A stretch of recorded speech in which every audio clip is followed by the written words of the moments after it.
കൊരട്ടി കാടുകുറ്റി റോഡിന്റെ ശോചനീയാവസ്ഥ പരിഹരിക്കണമെന്നാവശ്യപ്പെട്ട് കാടുകുറ്റി പഞ്ചായത്ത് ഓഫീസിന് മുന്നിൽ ജനകീയ സമിതിയുടെ നേതൃത്വത്തിൽ ധർണ സംഘടിപ്പിച്ചു.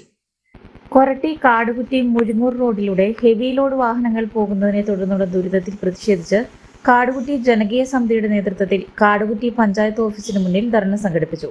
ജെ.എൻ. ജോസഫ് പട്ടത്ത് ഉദ്ഘാടനം ചെയ്തു. തോമസ് ഐ കണ്ണത്ത് അധ്യക്ഷനായി. Father Shibu Vattoli, Sinoj Jose, എം.ആർ. Davis, George പാറയിൽ എന്നിവർ സംസാരിച്ചു. ദിവസം ദേശീയപാതയിൽ കൂടി സഞ്ചരിക്കുന്നത് കൊരട്ടിയിലും മുരിങ്ങൂരും ചരങ്ങരയിലും നടക്കുന്ന അടിപ്പാത നിർമ്മാണം കാരണം പകുതിയോളം വരുന്ന വാഹനങ്ങൾ കാടുകുറ്റി ഗ്രാമപഞ്ചായത്ത് മുഖേനയും വഴിയും കൊരട്ടി പഞ്ചായത്തിന്റെ പല മേഖലകളിലും അതുപോലെ മുരിങ്ങൂർ പഞ്ചായത്തിന്റെ പല റോഡിൽ കൂടിയാണ് വാഹന ഗതാഗതം തിരിച്ചുവിട്ടിരിക്കുന്നത്. നമുക്കറിയാം, ഇവിടെ സൂചിപ്പിച്ചതുപോലെ ടാക്സ് അടയ്ക്കുന്ന എല്ലാവർക്കും റോഡിൽ കൂടി വാഹനം ഓടിക്കാനുള്ള അവകാശമുണ്ട്.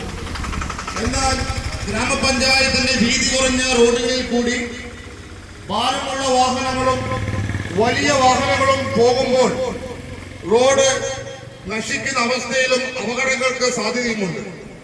ഒട്ടേറെ അപകടങ്ങളും മരണങ്ങളും വിവിധ സ്ഥലങ്ങളിൽ നടന്ന വിവരം ദിവസേന പത്രമാധ്യമങ്ങൾ വഴി നമ്മൾ അറിയുന്നുണ്ട്.